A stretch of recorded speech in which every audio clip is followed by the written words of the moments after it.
নমস্কার। গল্পমিতায় আপনাদের সবাইকে জানাই স্বাগতম। আমরা আজ নিয়ে এসেছি বিশ্বকবি রবীন্দ্রনাথ ঠাকুরের কালজয়ী সৃষ্টি মণিহারা নামক ছোট গল্পটি। গল্প পাঠে তনয় ঘোষ ও দীপা পাল। তাহলে শুনতে থাকুন আমাদের আজকের বিশেষ নিবেদন, বিশ্বকবি রবীন্দ্রনাথ ঠাকুরের লেখা মণিহারা।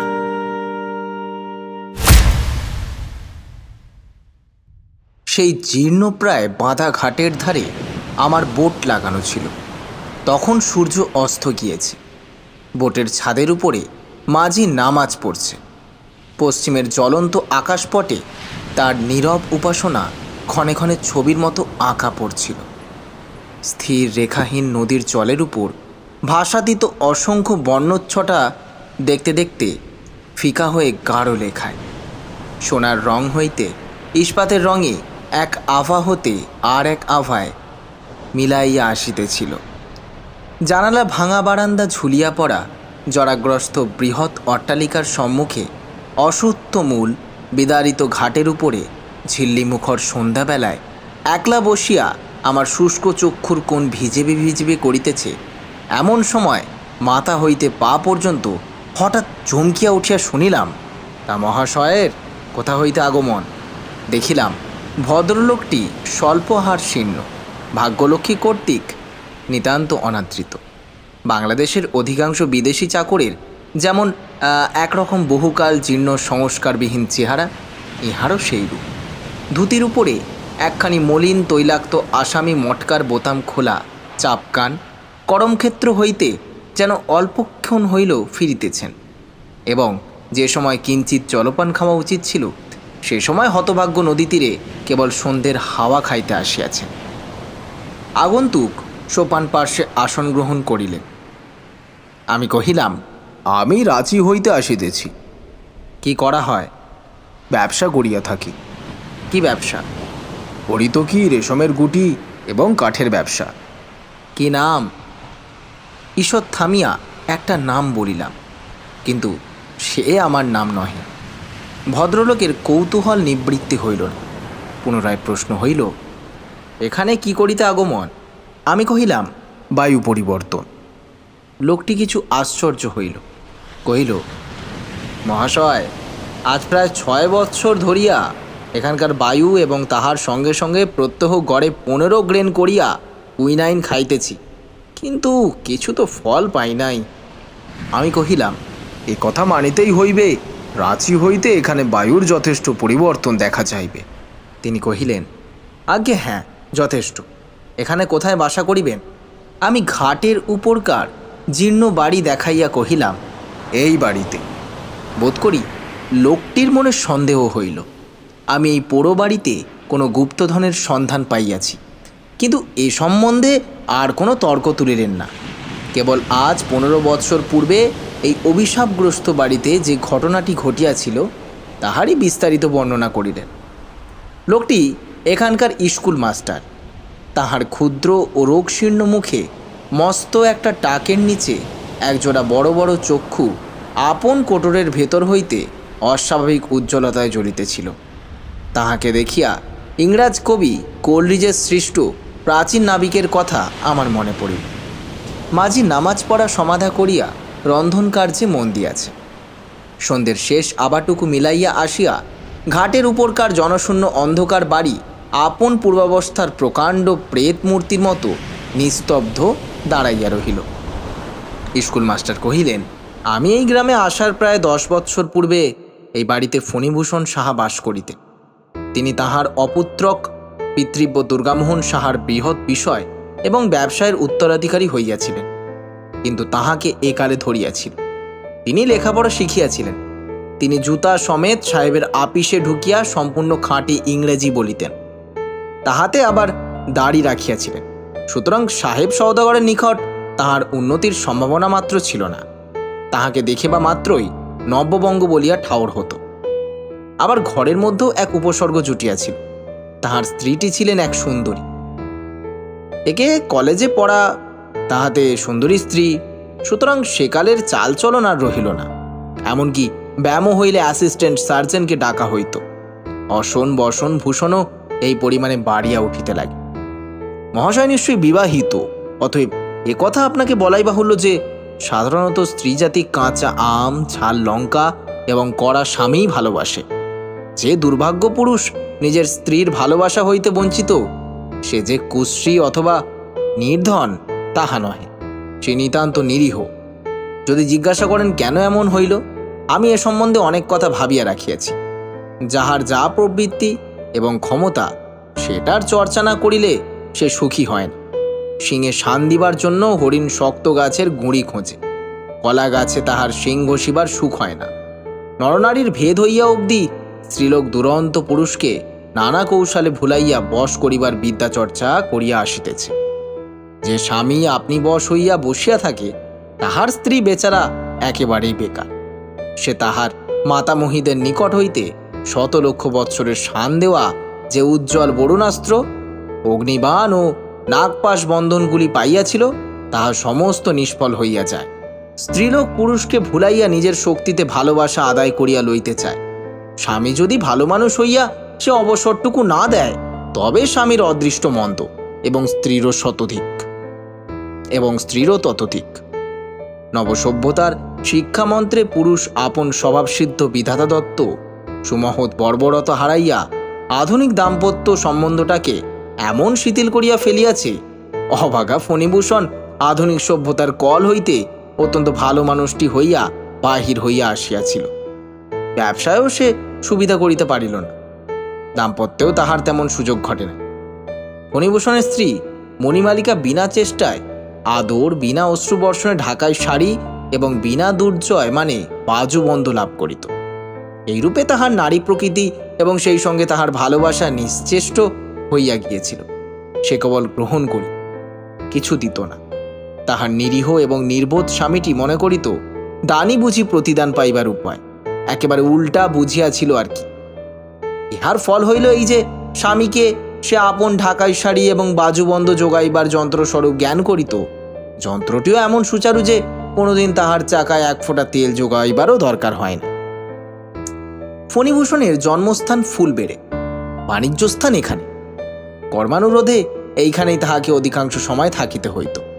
ফুলবেড়ের বাড়িতে তাহার মা ছিল না, তবু পিসি, মাসি ও অন্য 5 জন ছিল। কিন্তু ফণিভূষণ পিসি, মাসি ও অন্য 5 জনের উপকারার্থেই বিশেষ করিয়া সুন্দরী স্ত্রী ঘরে আনে নাই। সুতরাং স্ত্রীকে সে 5 জনের কাছ থেকে আনিয়া এই কুটিতে একলা নিজের কাছেই রাখিল। কিন্তু অন্যান্য অধিকার হইতে স্ত্রী অধিকারের প্রভেদ এই যে স্ত্রীকে 5 জনের কাছ হইতে বিচ্ছিন্ন করিয়া একলা নিজের কাছে রাখিলেই যে সব সময় বেশি করিয়া পাওয়া যায় তাহা নয়। স্ত্রীটি বেশি কথাবার্তা কহিত না। পাড়া প্রতিবেশীদের সঙ্গেও তাহার মেলামেশা বেশি ছিল না। ব্রত উপলক্ষ করিয়া 2 ব্রাহ্মণকে খাওয়ানো বা বৈষ্ণবীকে 2 পয়সা ভিক্ষা বেশি দেওয়া কখনো তাহার দ্বারা ঘটে নাই। তাহার হাতে কোনো জিনিসই নষ্ট হয় না। কেবল স্বামীর আদরগুলো ছাড়া আর যাহা পাইয়াছে সমস্তই জমা করিয়া রাখিয়াছে। আশ্চর্যের বিষয় এই যে সে নিজের অপরূপ যৌবনশ্রী হইতেও যেন লেশমাত্র অপব্যয় ঘটিতে দেয় না। লোকে বলে তাহার 24 বৎসর বয়সের সময়ও তাহাকে 14 বৎসরের মতো কাঁচা দেখিতেছিল। যাহাদের হৃৎপিণ্ড বরফের পিণ্ড, যাহাদের বুকের মধ্যে ভালোবাসার জ্বালা যন্ত্রণা স্থান পায় না, তাহারা বোধ করি সুদীর্ঘকাল তাজা থাকে। তাহারা কৃপণের মতো অন্তরে বাহিরে আপনাকে জমাইয়ে রাখিতে পারে। ঘন পল্লবিত অতি সতেজ লতার মতো বিধাতা মণিমালিকাকে নিষ্ফলা করিয়া রাখিলেন। তাহাকে সন্তান হইতে বঞ্চিত করিলেন, অর্থাৎ তাহাকে এমন একটা কিছু দিলেন না যাহাকে সে আপন লোহার সিন্দুকের মণিমাণিক্য অপেক্ষা বেশি করিয়া বুঝিতে পারে, যাহা বসন্ত প্রভাতের নবসূর্যের মতো আপন কোমল উত্তাপে তাহার হৃদয়ের বরফ পিণ্ডটা গলাইয়া সংসারের উপর একটা স্নেহ নির্ঝর বহাইয়া দেয়। কিন্তু মণিমালিকা কাজকর্মে মজবুত ছিল, কখনোই সে লোকজন বেশি রাখে নাই। যে কাজ তাহার দ্বারা সাধ্য, সে কাজে কেউ বেতন লইয়া যাইবে ইয়া সে সইতে পারিত না। সে কাহারও জন্য চিন্তা করিত না, কাহাকেও ভালোবাসিত না, কেবল কাজ করিত এবং জমা করিত। এই জন্যই তাহার রোগ শোক তাপ কিছুই ছিল না। অপরিমিত স্বাস্থ্য, অবিচলিত শান্তি এবং সঞ্চয়মান সম্পদের মধ্যে সে বলে বিরাজ করিত। অধিকাংশ স্বামীর পক্ষে ইহাই যথেষ্ট। যথেষ্ট কেন, ইহা দুর্লভ। অঙ্গের মধ্যে কোটি দেশ বলিয়া একটা ব্যাপার আছে, তাহা কোমরে ব্যথা না হইলে মনে পড়ে না। গৃহের আশ্রয় স্বরূপে স্ত্রী যে একজন আছে, ভালোবাসার তাড়নায় তাহা পদে পদে এবং তাহা 24 ঘন্টা অনুভব করার নাম ঘরকরণার কোমরে ব্যথা। নিরতিশয় পাতিব্রতা স্ত্রীর পক্ষে গৌরবের বিষয়, কিন্তু পতির পক্ষে আরামের নহে। আমার তো এইরূপ মত। মহাশয়, স্ত্রীর ভালোবাসাটা ঠিক কতটা পাইলাম, ঠিক কতটুকু কম পড়িল, অতি সূক্ষ্ম নিক্তি ধরিয়া তাহা অহরহ তৈল করিতে বসা কি পুরুষ মানুষের কর্ম? স্ত্রী আপনার কাজ করুক, আমি আপনার কাজ করি। ঘরের মোটা হিসাবটাও তো এই। অবক্তের মধ্যে কতটা ব্যক্ত, ভাবের মধ্যে কতটা অভাব, সুস্পষ্টের মধ্যেও কি পরিমাণ ইঙ্গিত, অনুপরমাণুর মধ্যে কতটা বিপুলতা। ভালোবাসাবাসীর তত সুসূক্ষ্ম বোধশক্তি বিধাতা পুরুষ মানুষকে দেন, দিবার প্রয়োজন হয় না। পুরুষ মানুষের তিল পরিমাণ অনুরাগ বিরাগের লক্ষণ হইয়া মেয়েরা বটে ওজন করিতে বসে। কথার মধ্যে হইতে আসল ভঙ্গিটুকু এবং ভঙ্গির মধ্যে হইতে আসল কথাটুকু চিরিয়া চিরিয়া চুনিয়া চুনিয়া বাহির করিতে থাকে। কারণ পুরুষের ভালোবাসাই তাহাদের বল, তাহাদের জীবন ব্যবসায়ের মূলধন। ইহারই হাওয়ার গতিক লক্ষ্য করিয়া ঠিক সময় ঠিক মতো পাল ঘোরাইয়া পারিলে তবেই তাহাদের তরণী তরিয়া যায়। এই জন্যই বিধাতা ভালোবাসামান যন্ত্রটি মেয়েদের হৃদয়ের মধ্যে ঝুলাইয়া দিয়েছেন, পুরুষদের দেন নাই। কিন্তু বিধাতা যাহা দেন নাই, সম্প্রতি পুরুষরা সেটি সংগ্রহ করিয়া লইয়াছেন। কবিরা বিধাতার উপর টেক্কা দিয়া এই দুর্লভ যন্ত্রটি, এই দিগদর্শন যন্ত্র শালাকাটি নির্বিচারে সর্বসাধারণের হস্ত দিয়াছেন। বিধাতার দোষ দিই না, তিনি মেয়ে পুরুষকে যথেষ্ট ভিন্ন করিয়াই সৃষ্টি করিয়াছিলেন। কিন্তু সভ্যতায় সে ভেদ আর থাকে না। এখন মেয়েও পুরুষ হইতেছে, পুরুষও মেয়ে হইতেছে। সুতরাং ঘরের মধ্যে হইতে শান্তি ও বিশৃঙ্খলা বিদায় লইল। এখন শুভ বিবাহের পূর্বে পুরুষকে বিবাহ করিতেছি না মেয়েকে বিবাহ করিতেছি, তাহা কোনো মতে নিশ্চয় করিতে না পারিয়া বরকন্যা উভয়ের চিত্ত আশঙ্কায় দুরু দুরু করিতে থাকে। আপনি বিরক্ত হইতেছেন। একলা পড়িয়া থাকি, স্ত্রীর নিকট হইতে নির্বাসিত, দূর হইতে সংসারের অনেক নিগূঢ় তত্ত্ব মনের মধ্যে উদয় হয়। এগুলো ছাত্রদের কাছে বলিবার বিষয় না। কথা প্রসঙ্গে আপনাকে বলিয়া লইলাম, চিন্তা করিয়া দেখি। মোটা কথাটা এই যে, যদি রন্ধনে নুন কম হইত না এবং পানে চুন বেশি হইত না, তথাপি ফণিভূষণের হৃদয় কি যেন কি নামক একটা দুঃসাধ্য উৎপাত অনুভব করিত। স্ত্রীর কোনো দোষ ছিল না, কোনো ভ্রম ছিল না, তবু স্বামীর কোনো সুখ ছিল না। সে তাহার সহধর্মিনীর শূন্য গহ্বর হৃদয় লক্ষ্য করিয়া কেবল হীরা মুক্তার গহনা ঢালিত, কিন্তু সেগুলা পড়িত গিয়া লোহার সঙ্গে, হৃদয় শূন্যই থাকিত। খুড়া দুর্গমোহন ভালোবাসা এত সূক্ষ্ম করিয়া বুঝিত না, এই কাতর হইয়া চাহিত না, এত প্রচুর পরিমাণে দিত না। অথচ খুঁড়ির নিকট হইতে তাহা অজস্র পরিমাণে লাভ করিত।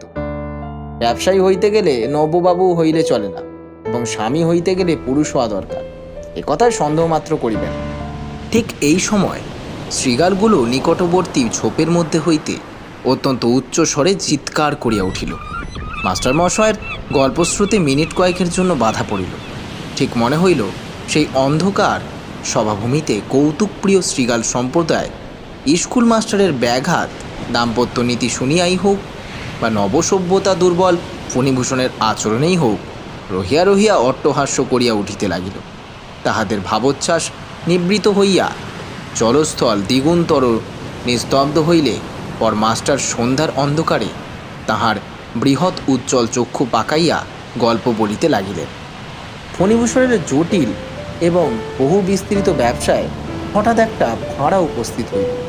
ব্যাপারটা কি তাহা আমার মতো অব্যবসায়ীর পক্ষে বোঝা এবং বোঝানো শক্ত।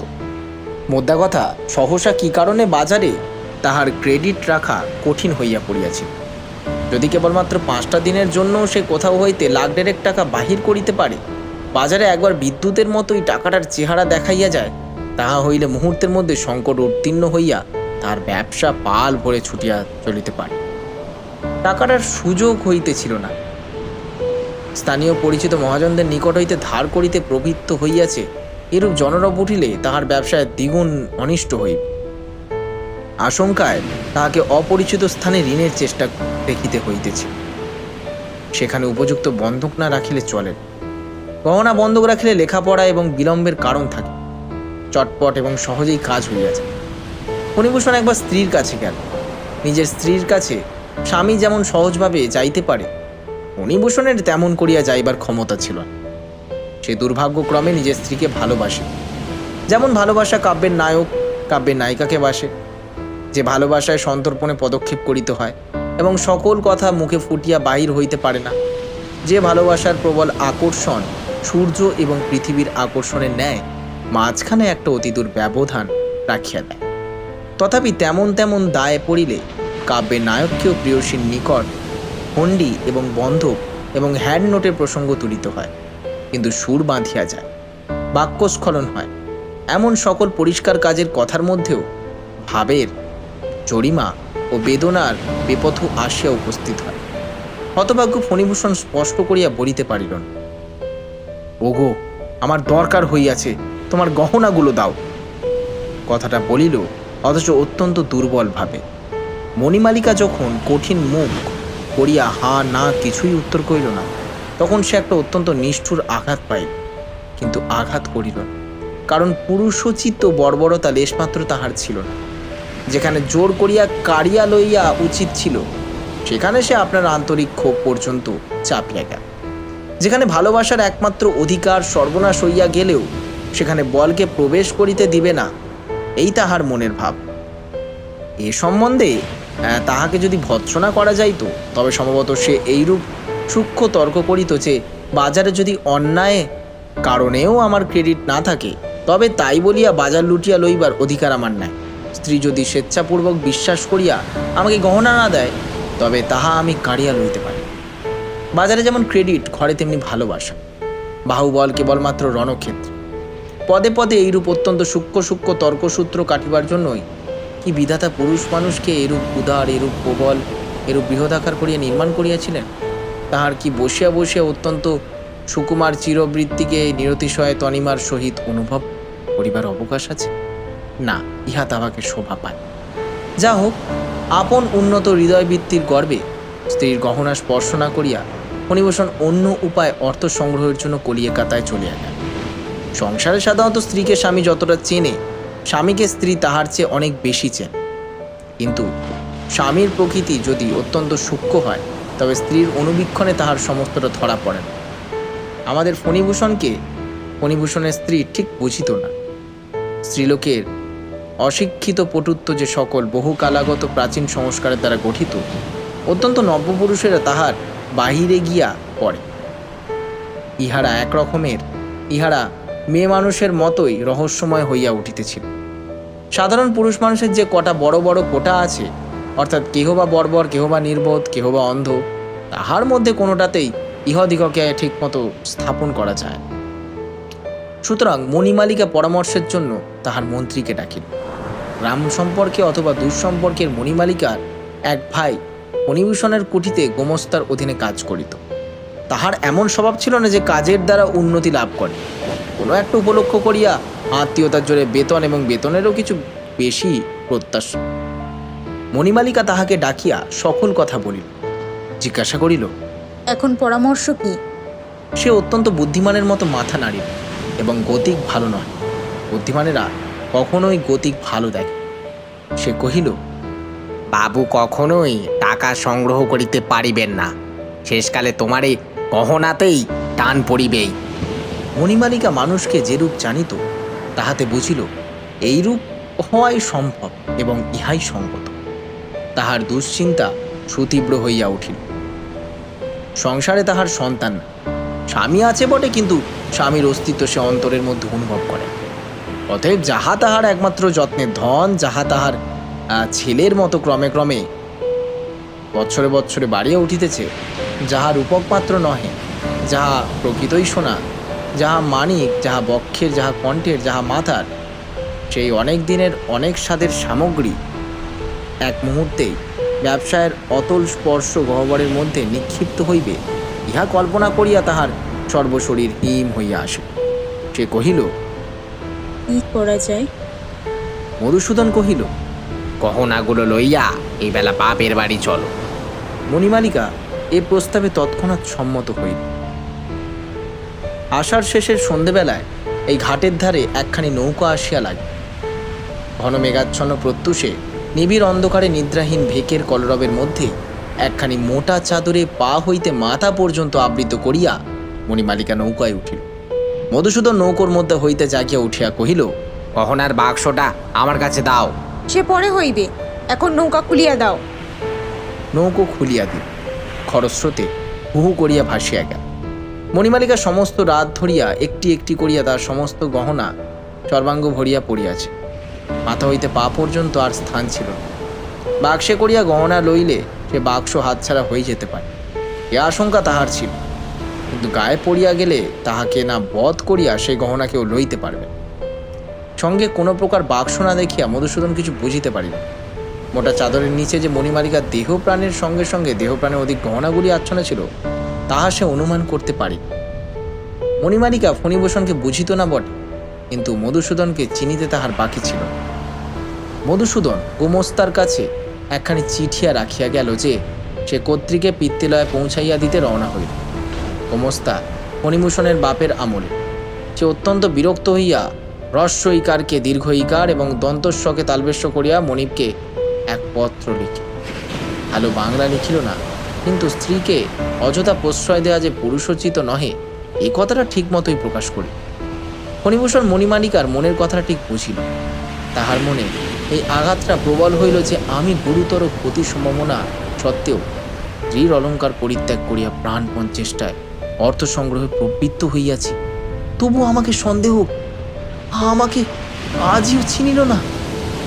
নিজের প্রতি যে নিদারুণ অন্যায়ের ক্রুদ্ধ হওয়া উচিত ছিল, ফণিভূষণ তাহাতে ক্ষুব্ধ হইল মাত্র।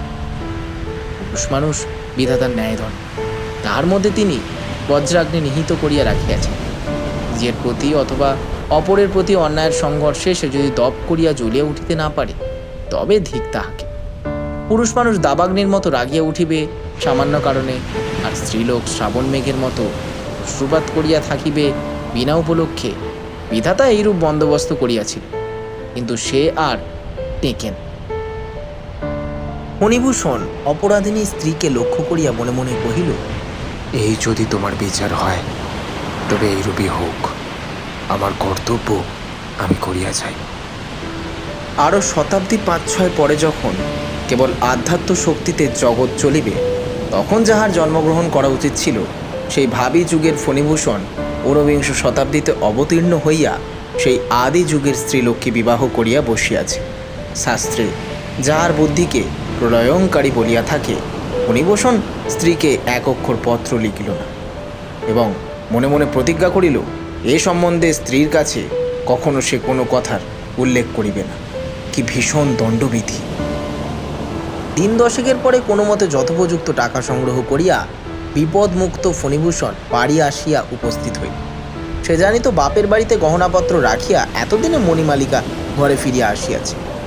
সেদিনকার দিন প্রার্থী ভাব ত্যাগ করিয়া কৃতকার্য কৃতিপুরুষ স্ত্রীর কাছে দেখা দিলে মণির যে কিরূপ লজ্জিত এবং অনাবশ্যক প্রয়াসের জন্য কিঞ্চিত অনুতপ্ত হইবে, ইহাই কল্পনা করিতে করিতে ফণিভূষণ অন্তঃপুরে শয়নাঘরের দ্বারের কাছে আসিয়া উপনীত হইল।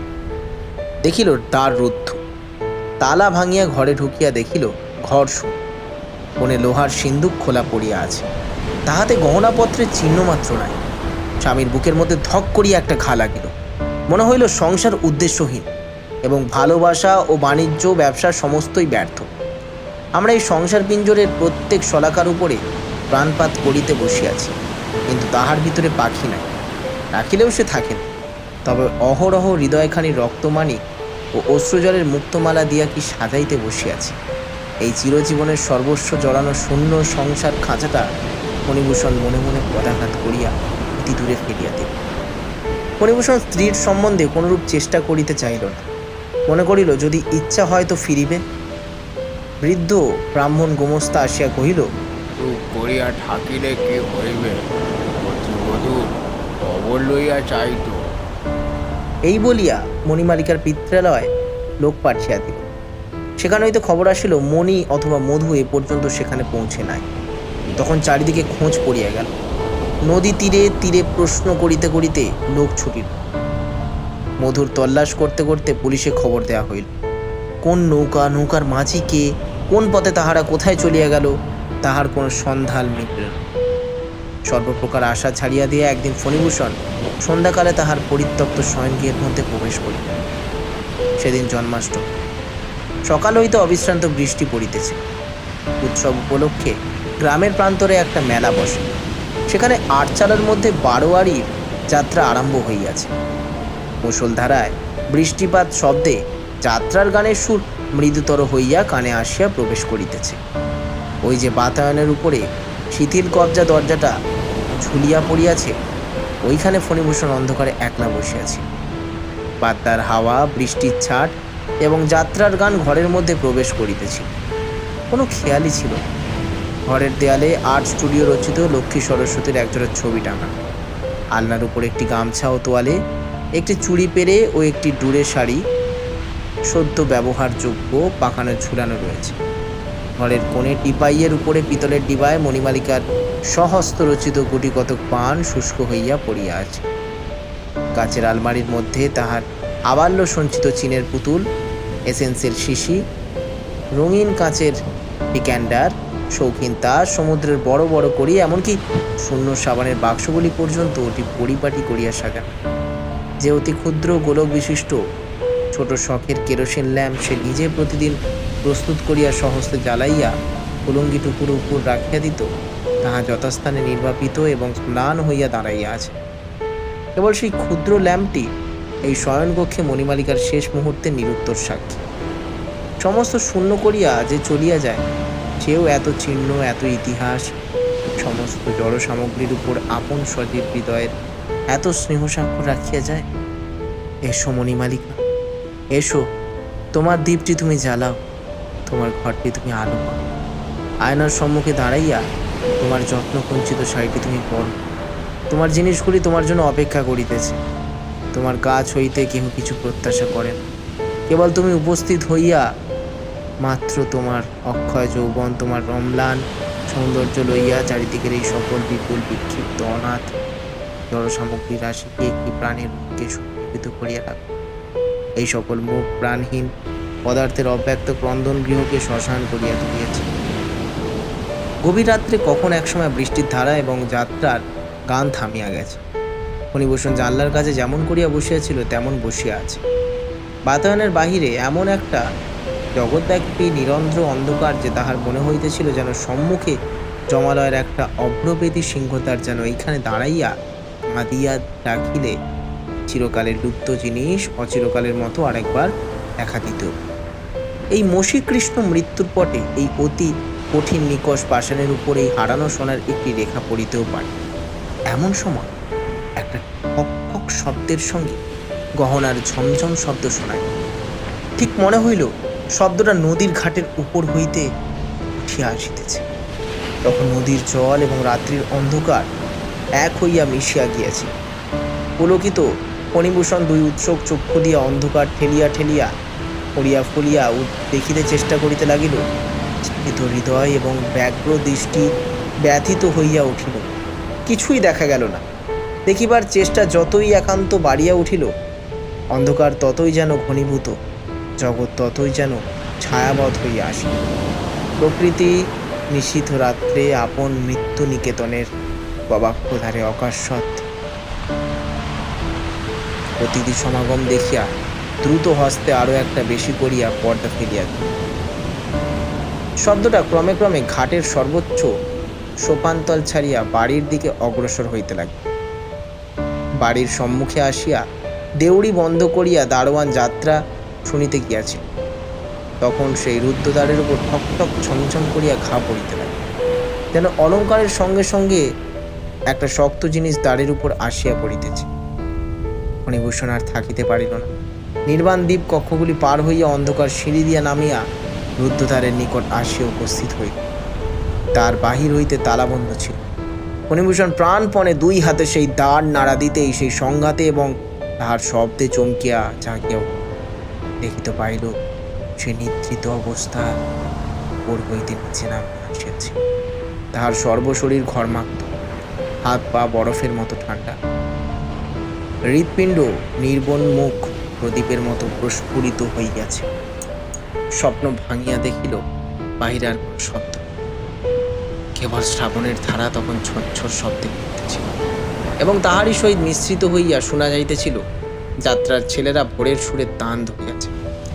যদিচ ব্যাপারটা সমস্তই স্বপ্ন, কিন্তু এত অধিক নিকটবর্তী এবং সত্যবৎ যে ফণিভূষণের মনে হইল যেন অতি অল্পের জন্য সে তাহার অসম্ভব আকাঙ্ক্ষার আশ্চর্য সফলতা হইতে বঞ্চিত।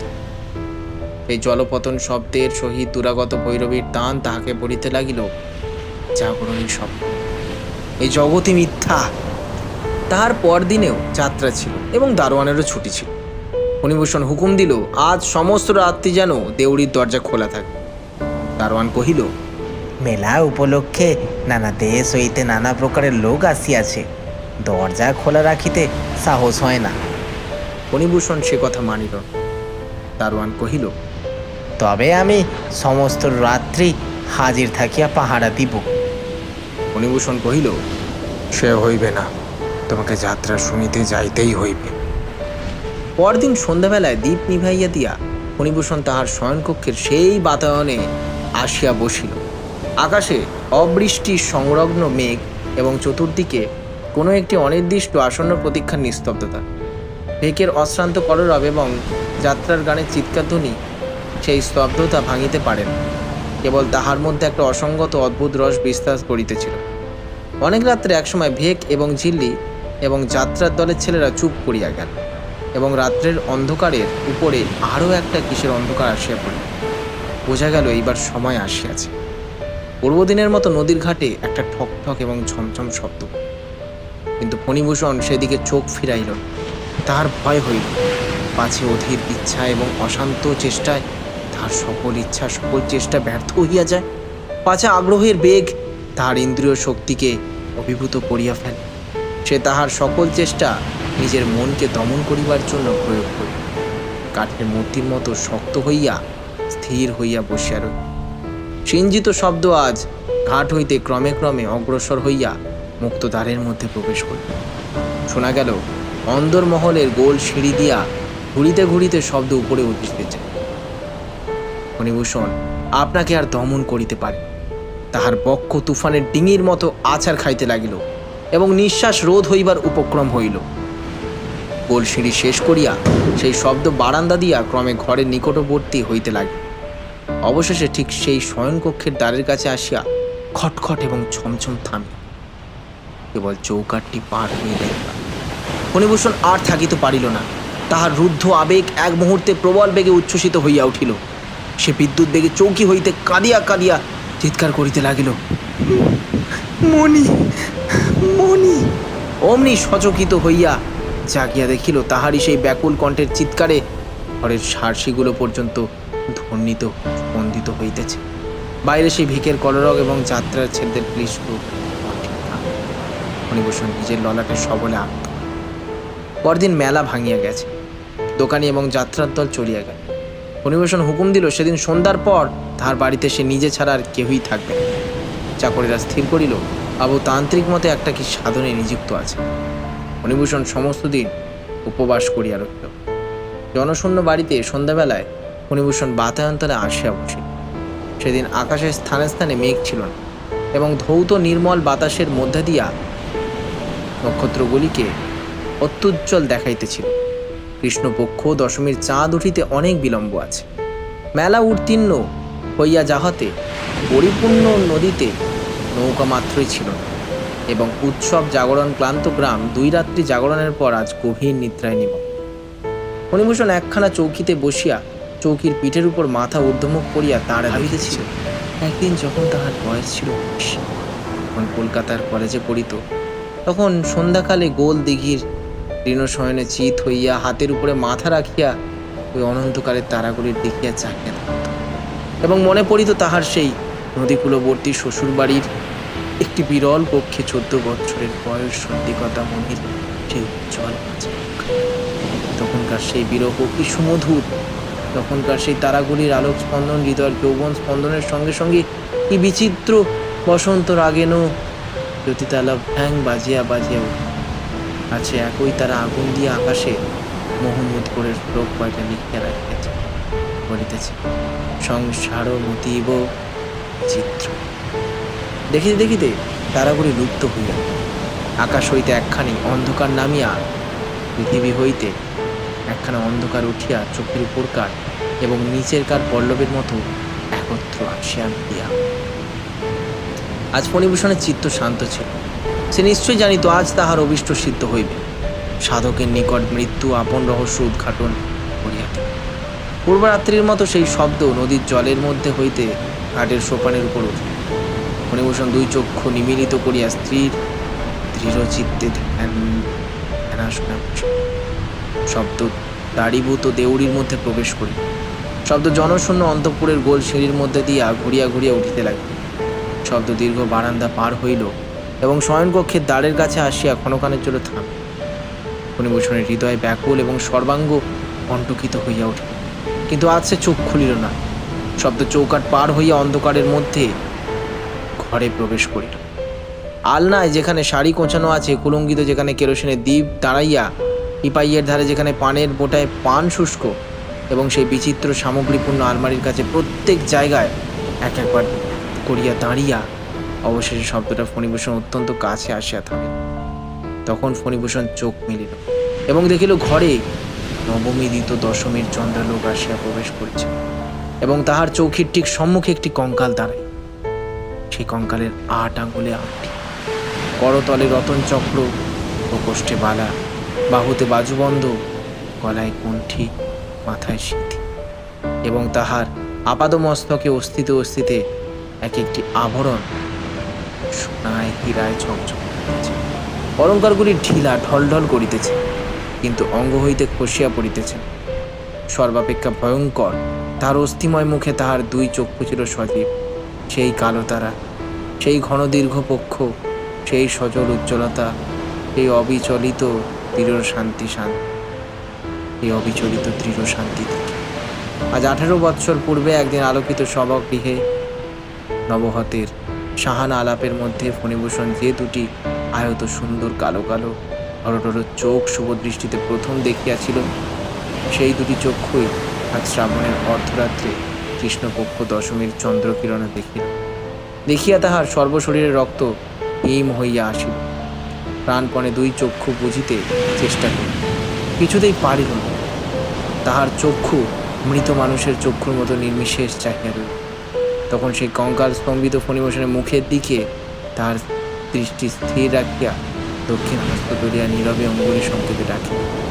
তাহার 4 আঙুলের অস্থিতে হীরার আংটি ঝকমক করিয়া উঠিল। ফণিভূষণ মুড়ের মতো উঠাইয়া দাঁড়াইল। কঙ্কাল দ্বারের অভিমুখে চলিল। হাড়েতে হাড়েতে গহনায় গহনায় কঠিন শব্দ হইতে লাগিল। ফণিভূষণ পাশবদ্ধ পুত্তলির মতো তাহার পশ্চাৎ পশ্চাৎ চলিল। বারান্দা পার হইল। নিবিড় অন্ধকার গোল সিঁড়ি ঘুরিয়া ঘুরিয়া খটখট ঠকঠক ঝমঝম করিতে করিতে নিচে উত্তীর্ণ হইল। নিচেকার বারান্দা পার হইয়া জনশূন্য দ্বীপহীন দেউড়িতে প্রবেশ করিল।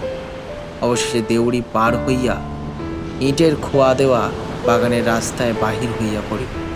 খোয়াগুলি অস্থিপাতে করকর করিতে লাগিল। সেখানে ক্ষীণ জ্যোৎস্না ঘন ডালপালার মধ্যে আটক খাইয়া কোথাও নিষ্কৃতির পথ পাইতেছিল না। সেই বর্ষার নিবিড় গন্ধ অন্ধকার ছায়াপথে জোনাকের ঝাঁকের মধ্যে দিয়া উভয় নদীর ঘাটে উপস্থিত হইল। ঘাটের যে ধাপ বাহিয়া শব্দ উপরে আসিয়াছিল, সেই ধাপ দিয়া অলঙ্কৃত কঙ্কাল তাহার আন্দোলনহীন ঋজুগতিতে কঠিন শব্দ দ্বারা এক পা নামিতে লাগিল।